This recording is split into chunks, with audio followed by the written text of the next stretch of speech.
I'm John Horn of the LA Times, and I'm joined by Paul Thomas Anderson, the writer-director of The Master. I want to talk a little bit about what you said about its making, where you said, I had a character that was in search of a story. I'm curious if that's particular to this film, if that's typical of how you write. What does that mean in your own mind, that you had a character in search of a story? Well, it sounds good. It sounds like it makes sense. But it probably was more true in this case than any other. I definitely suppose that you could apply it to any film. My experience of any other films that I've written, just because I try as hard as I can to not do the writing, to let the character do the writing. And and what I mean by that is that for a long time you'll be imposing your own will or maybe your own ideas on something that you'd love to do. Perhaps you think, I'd love to do a car chase, you know, so you can create some cockamamie story, you know, to get this character into a car chase. But inevitably, hopefully, the character will just sort of like talk back at you and say, I don't want to be in this car chase. I never would have made a choice to begin with that would have gotten me into this car chase.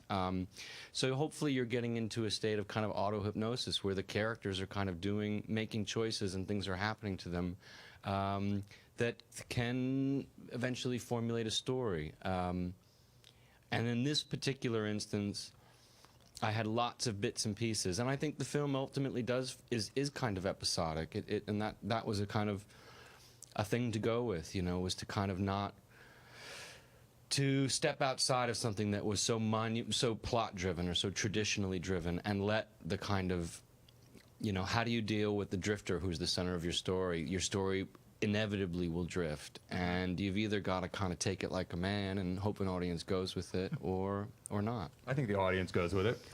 I'm curious, as a piece of writing, you have Freddie. I'm sorry, but I can't take this interview straight. That's great. Chardonnay? It's not because of you. I don't know what it is. But it's good. Alcoholic. Yeah, it's like that great line in Tootsie when what's his name comes in and says, "You got anything to drink?" He says, "Anything alcoholic." As long as Freddie didn't mix it. That's right. So you have this drifter, and at what point does he have this encounter in your own writing where there's a catalyst or there's a character of change that he is going to run into somebody? And is that kind of more energy for his story or something you want to push him up against? No, well, both. It's both. It's both of those things. It's energy for his story because you're forcing somebody who would probably be happy to just continue to be on his own. Not happy at all. No, I mean, he would probably be miserable being on his own, as he was. But throw him in a situation with somebody who has a huge appetite for life and is asking him questions that he probably is not asking himself. And I guess that's the basics of a story, you know. I suppose maybe what we're talking about too is you're getting at, once you sort of start to see how these characters interact, you get to ask yourself questions like, why? What do they see in each other? You know, what is going on here? Why? You know, and I'm not quite sure they know. I mean, I know there's the you know? Sure. I mean, I know a little bit, but no, it's kind of all. It should be a little bit like any, you know, some relationships that you've seen. Maybe somebody comes over to your house and there's a couple, and you think, what do they see in each other?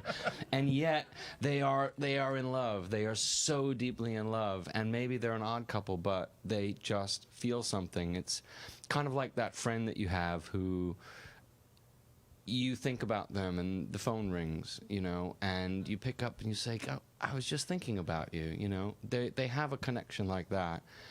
In addition to, they like to drink together. In addition to, there is something that each can get from the other. You know, Master feels, here's my soulmate who runs wild, just as I wish I could. And yet he's selling the opposite. Right. Do you find yourself that when you're, especially on this film, that you know pretty quickly what that story is going to be, and then the rest of the writing time is the research, the character? I mean, in other words, do you have the framework first and then fill it up, or do you fill it up and then try to find the framework? Oh, writing can happen pretty fast sometimes if it's going well, and then it's just an excuse, like you can say, I'm going to write now, you know, when really you're going down and locking the door to your room to research, to just to read, to steal time, to kind of fill up the tank on a period, you know, or something particular. You know, this film has very particular things that it's based on. So getting to know that as best as I could is time well spent. Probably time better spent than actually typing. Because that actual writing can happen very, very fast if you feel comfortable that you're kind of connected with that period and that time and those people. It was a great question. I don't think that I've answered it. No, I think you've answered it. So then as you go back and do the research, does that end up revising what you've written? In other words, does the tail start wagging the dog? Oh, right. Well, sometimes, but sometimes you know, listen, sometimes you come across something that's just too good. You've got to grab it. Some little story that you hear, and it fits what you're doing, you know, and that's just luck. I mean, it's not luck. It's whatever it is. Whatever rivers led you together, there you are. You've got a story that's perhaps half-baked, or kind of maybe a little more than half-baked, and suddenly something from research kind of comes along into your life that does connect to it. It's not completely random or out of the blue, and you think, my God, this is waiting for me to discover it. Here it is, and you're combing through something, and it's a turn of phrase, or it's a story about somebody, or you're seeing letters to the editor in some old newspaper, and you feel as if your characters are speaking back to you, or they're characters that match up with some creation that you've had. And you know, you can't help but get into the kind of things that are in this movie about, like, you know, weird other lives and, you know, kind of hocusy-pocusy stuff that's not that weird when you kind of find yourself researching something that you've imagined and you see things line up. It gets you, it's fun.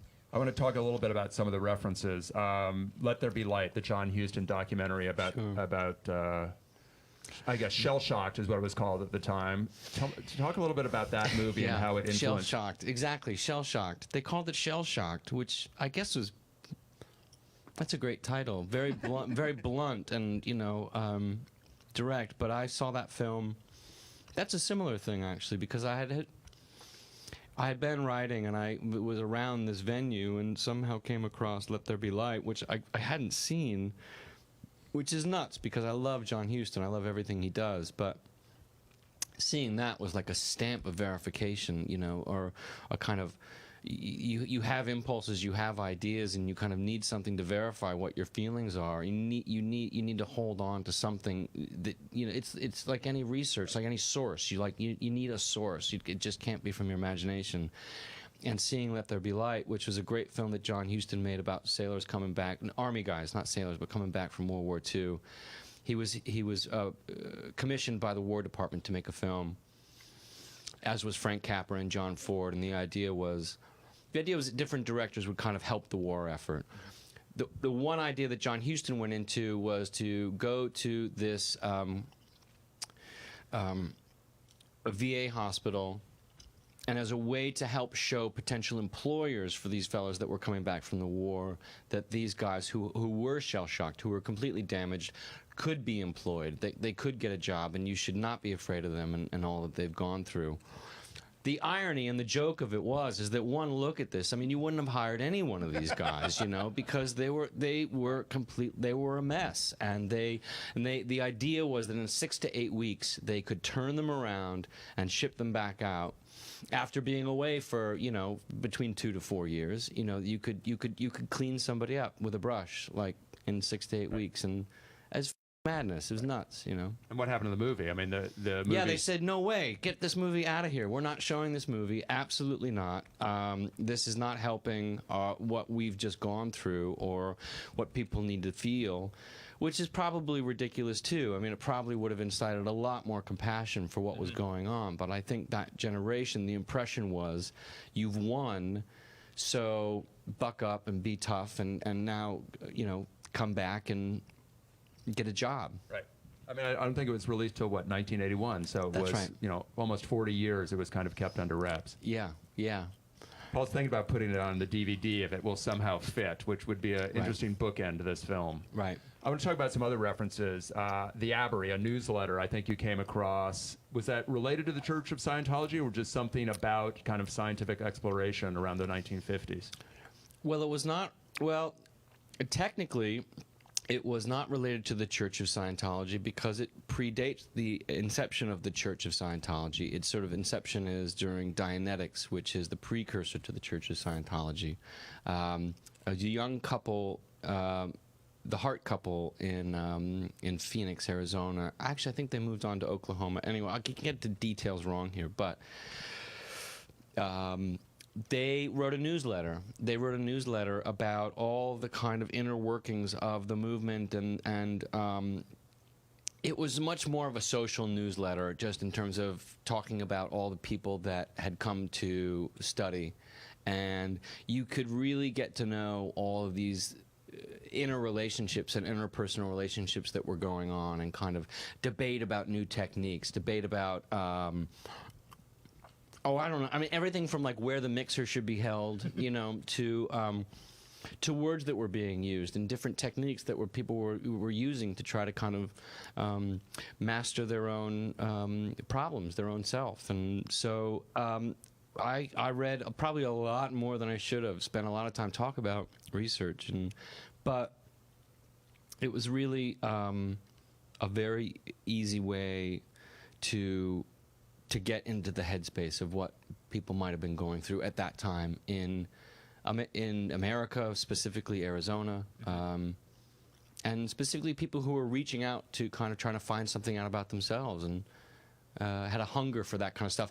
And it wasn't just Dianetics or Scientology or anything. It was everything from like handwriting analysis to new diets and yoga and stuff that was like, now to us, like I mean, we're all, you know, come on, Whole Foods and yoga pants and I mean, but imagine in 1949, 1950, 51. I mean, you're going to talk about yoga, and that's pretty, that's pretty far ahead of its time. But wasn't it totally relevant to post-war America that you had people who had come back from the war? You know, everybody was telling them the future was bright. They just left incredible bloodshed and seen horrible things, and they're coming back into a country that was trying to imagine its own future. I mean, these were not unrelated events, right? I mean, I don't think so. Yeah, no, I don't think they're unrelated.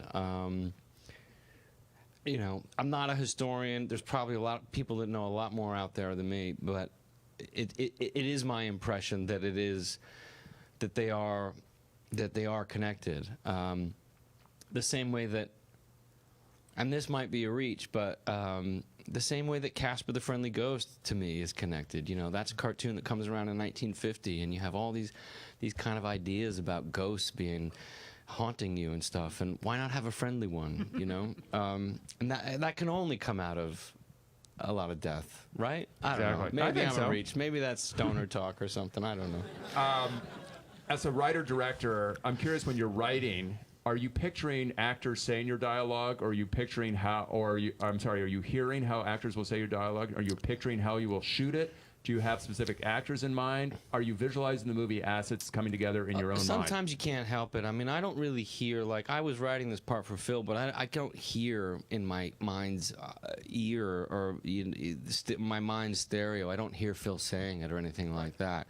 It's much more navigating what's happening here, what are we doing, okay? It's something much more like that. Hopefully you're allowing for something to yourself to be surprised, and if there's nothing better than that kind of, you know, suddenly you're on Phil saying it, even if he's just saying it in a room, just practicing it, you think, thank God, you know, it's not just these little black words on a white page. That can get really dull after a while, and now it's coming to life, which is that's a thrill. Still is a thrill.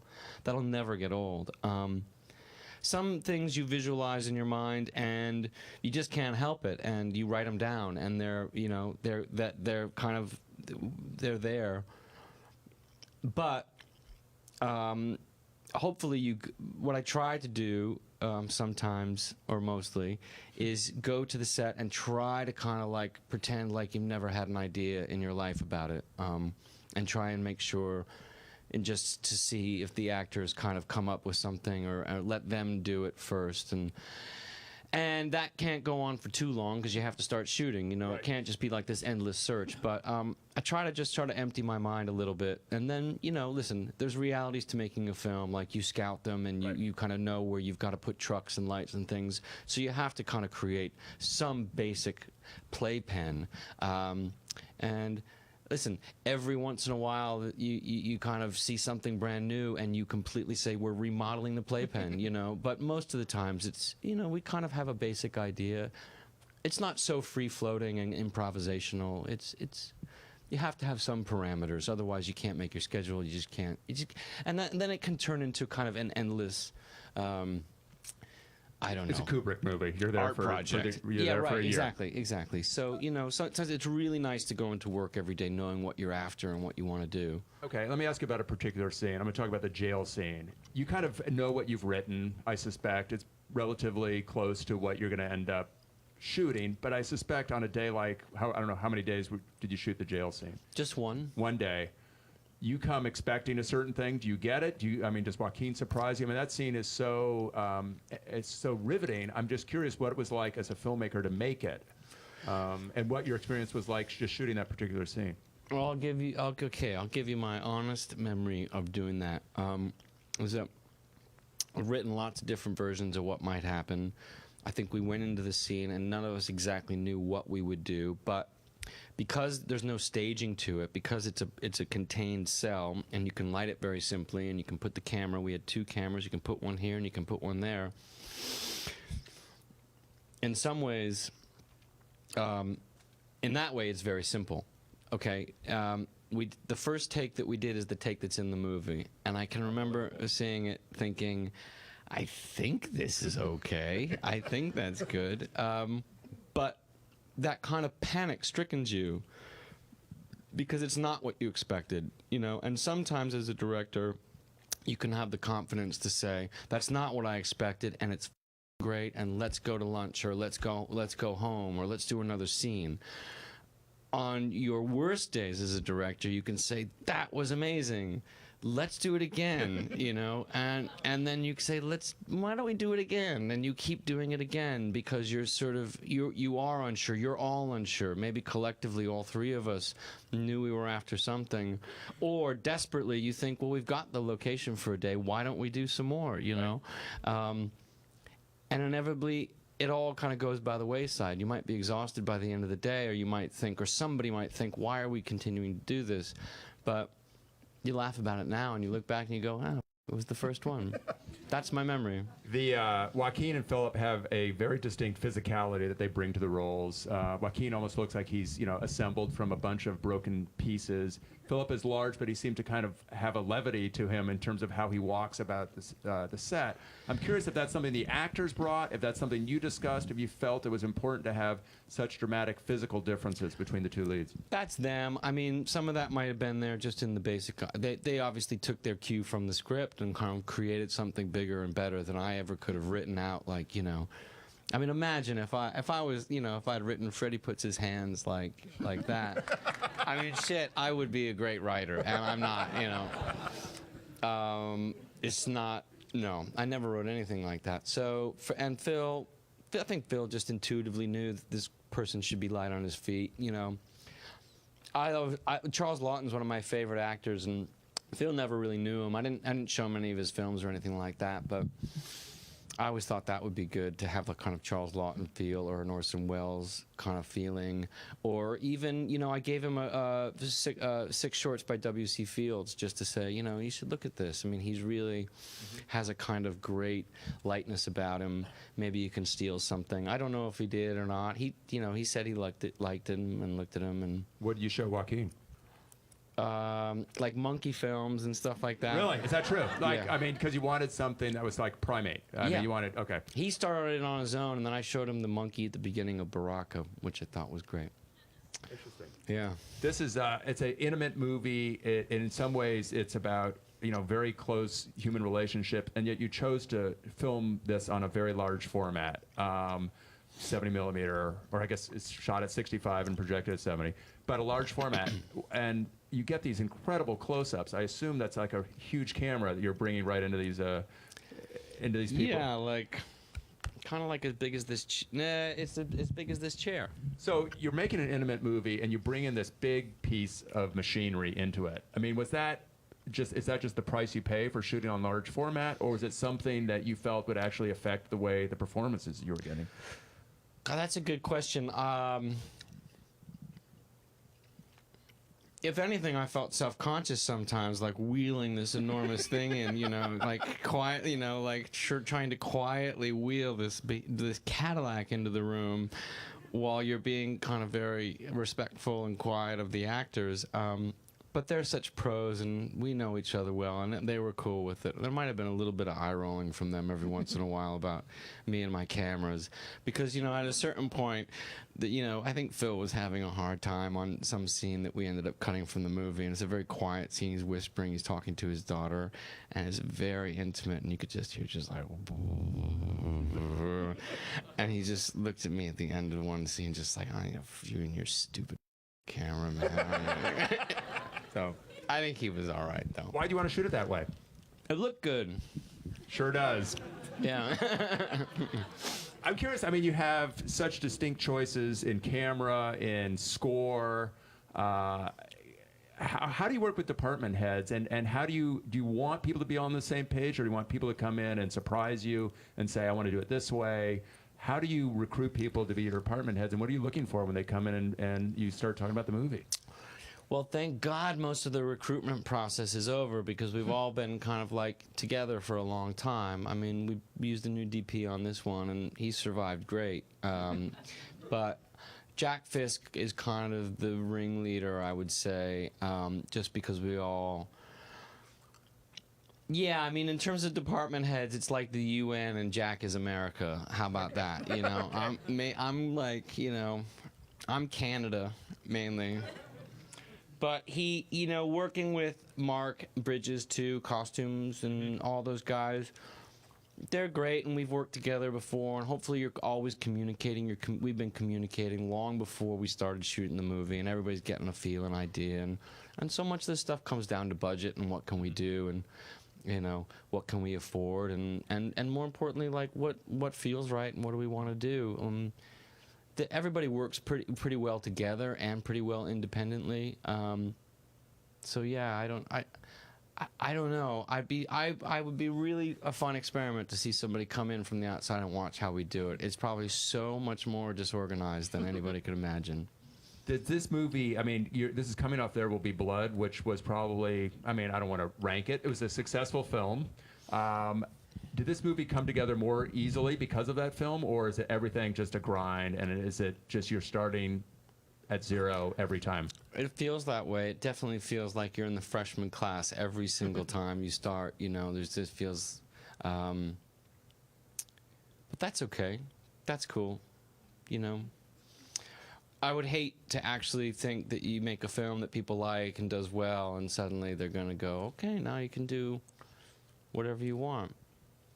You need something to push back against, I suppose. Or I do, at least. Maybe it's a horrible habit in me, but it's nice to feel that you are still have something to prove and have to work, I don't know. Is this I'm not sure if it's true of this movie or of everything you do. Do you end up making the movie that you think you're going to make? And if you look back at The Master, is that the movie you thought you were going to make? And if it's different, how would it be different? That's a great question. I don't know. I mean, I don't know. I don't know. I don't remember. I don't remember what I thought it might be. I think it is pretty damn close to what I thought. But that said, there's so many things that I didn't imagine about it that came together, that rose to the top. But the beginning was always the beginning, the middle was the middle, and the end was always the end. All these details in between are definitely different, and there's all kinds of nuances and things that I never could have imagined and never wanted to imagine, wanted to set up a situation to find those things. But all in all, I mean, it's what we wanted to do, it's what we were after. I mean, we'd probably still be working on it if we weren't, and really, I mean, but oh, it's funny how these things go. I don't know. Let me ask this. I mean, I certainly never thought I'd look at Joaquin standing like that. That, like I said before, you know, that was never in my mind's eye. Right. And that's such a predominant part of the film. You know, I wrote the first scene of the movie was written as like exterior beach Guam. You know, Freddie Quella's on the beach after VJ Day. That's all I wrote, because we just wanted to go to a beach and start doing things. So and the find splitting the something. coconuts, the humping the sandcastle, all that. We just came up with that. Yeah, we just did that on the day that we were doing it. I'm curious if that's part of what keeps you fresh. I mean, that if you are, say, an Olympic ice skater, you have a coach you work with every day. If you're running for president, you have a debate coach who works with you. How, as a filmmaker, do you make sure you're staying sharp? Is it watching other movies? Is it surrounding yourself with creative people? Is it trying to make movies that scare you a little bit? What are the things that you do to stay sharp? That last one for sure, but I mean, maybe in the off season, because I just feel like I'm in the off season right now. I think it's just about. It is practicing, writing every day. I write every day. I try to, at least, and if I don't, I'd never feel right. I mean, I shot some stuff. I shot some things a couple weekends ago. I shot some tests just for something at home. Constantly reading, constantly watching films. I don't know. I don't have a lot else to do except this. So Let me ask you this last question. This is obviously a incredibly ambitious movie you made. Was there a best day you had making it? A day where everything kind of came together, where you said, "This is not that it's working, but I enjoy making this movie, and this is the day I want to bottle up and drink at a Q&A later." I will tell you the best day but it has. This is how I'll always look at this film. Very personal story. It's going to take 2 seconds, I swear. I know everybody wants to go. I know it's a long film, but we had a day. The last day we shot up in Northern California, and we needed to get out of there. It was like we had been there too long, and we needed to get out of there. The first scene of the day that we shot was Joaquin swimming in San Francisco Bay. We cut that out of the film. He got hypothermia. He was with a stuntman. They both got hypothermia. They were throwing up. They almost passed out. Fine, great, but we still need to keep shooting. We had to shoot Joaquin walking through a party, flirting with a bunch of girls. We did that. Great. He's fine. He's back in action. Then we went over to a hiring hall, and then we cut that too. We filmed a scene at a hiring hall in downtown San Francisco. This great sailors hiring hall, which was actually built in 1950. Beautiful building. We had this great collection of extras. This hiring board. Shot this scene. Great. Shot a scene, cut that. Shot a scene of Joaquin running at the Golden Gate Bridge at dawn as the sun was coming up. Losing his ship, cut that. Fine. Ran down to Woodside and shot a shot of Joaquin walking through a forest. We used that, but went home. And my girlfriend was 9 months pregnant at the time, and after staying up for 24 hours, came home, saw her, got in bed. She said, "I think it's time to go to the hospital." Went to the hospital and had our third child, Jack. Wow. Yeah. So after all that shooting, came to the end and went to the hospital and had a baby. That was the best day in this movie. That's a great way to end the story. Yeah. I want to thank you guys for sticking around. I know it's late night, but thank you so much. I want to thank Paul for making this movie and for Thank you, sharing John. his time with us. Thank you, John. Thank you.